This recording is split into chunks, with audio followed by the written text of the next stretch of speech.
things in the general fund, just accounting things that need to be cleaned up, but nothing that I'm overly concerned about.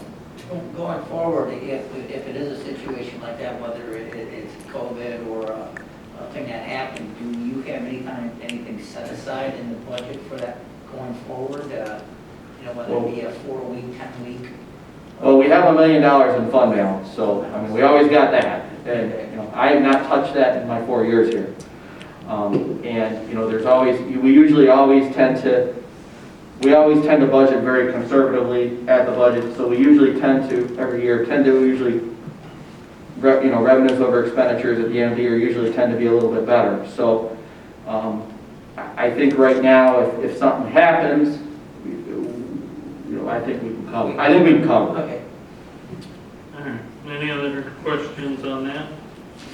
Questions or discussion on the monthly reports? City manager's report, Mike. Couple things. If you recall last council meeting, I told you about the CDBG issue with Kent County.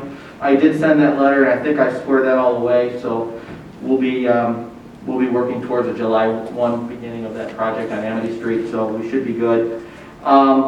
The other thing, like I said, I have spent probably the last 2 weeks primarily on the labor negotiations that we're going to talk about in closed session and the COVID issues. So, I mean, that's really all I have to report. So. All right. Appointments list grew, so Susie and I will get to work on that before the first of the year. Council comments, Cliff?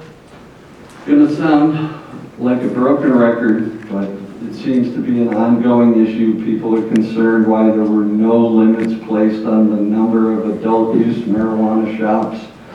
The best legal advice that we could get advised us not to put a limit, because putting a limit would be asking to be sued. Just like if we said you can only have 3 hair salons in Lowell, or pick your business.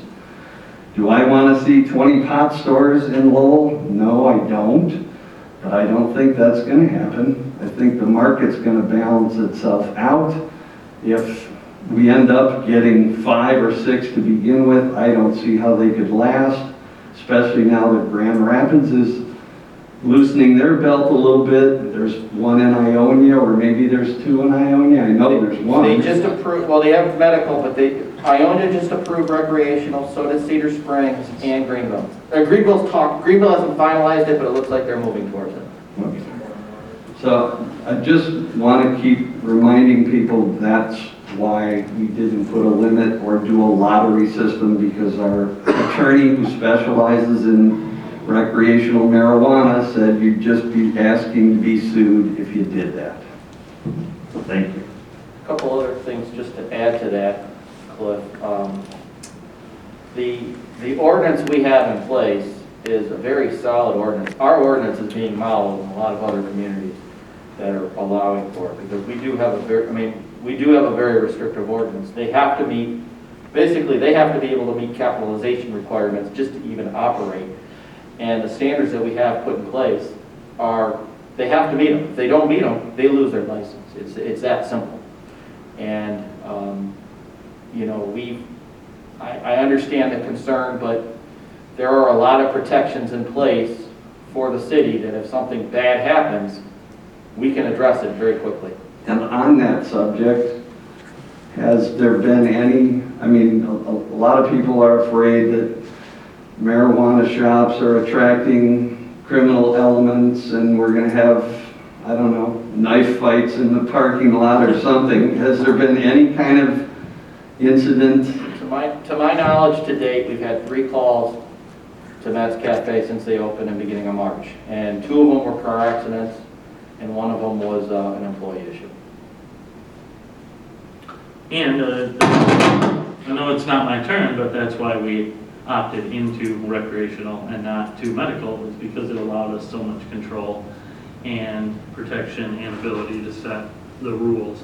Yeah, we spent a ton of time on planning and putting all that together. And Yep. when we found out we're the model, it makes you feel good that we at least accomplished that, right? Yeah. And one thing to remember too, even if you allowed just one of every, that means you still would have 6. Yeah. And Cliff's right, it's not, businesses open all the time, and then the free market dictates who survives and who doesn't. Look how many of our downtown stores were vacant for years and years and years. Yeah, we definitely found out we can only have so many pizza shops too. Yeah, or auto parts stores. Well, I know. All right, thanks, Cliff. Jim? This is more to Dan. Dan, I know we, as the Arbor Board, have not met, but have we done anything that was at the beginning of the year that we talked about that we accomplished?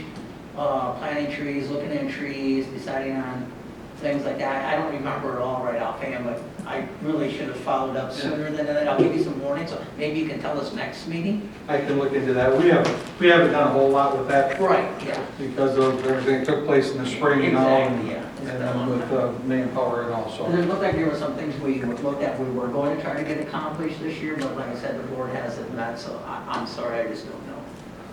And look into it for you. Thank you, sir. Other than that, that's it. Good, Mark. So today, I got to go see my brother over here at the Showboat. He's a general contractor on it. And, glad to say that they're moving forward at a good clip. They had some issues. They had their engineers in there. They're working it out. It's going relatively smooth. Dan, thank you for getting our trash cans back on our block. You're welcome. And It we're was there, it doing. was just across the street. Huh? It was there, it was just across the Is street. that where it ended up? By the can cleaning Okay. station. So, Fromm is doing, and I'm, just so everybody knows, Fromm's doing a toy drive. There's collection containers at a lot of places. We have one in our store, so, people bring in, toys, donate them off, go to prom. Some little kid's gonna have a happy Christmas, so that's it. All right. I just wanted to thank Steve Donkersloot for everything he's done. He was a vital part of the transition Lowell and Power went through with the Chatham facility and the biodigester, and just always being transparent about everything and being prepared and knowledgeable. And we're gonna miss you, kinda. So you can still stop by and get quizzed by us anytime you want. So He's got a bigger budget taking us out to lunch. that's true. I like it. Yeah, he does. And Jim, you officially remain the only council member to ever have stumped him. Well, I'll stump him in his next job. Very good.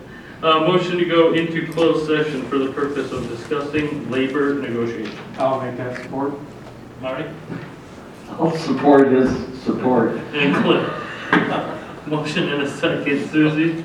Councilmember Salcedo, Yes. Councilmember Yankovic, Yes. Councilmember Chambers, Yes. and Mayor DeVore. Yes.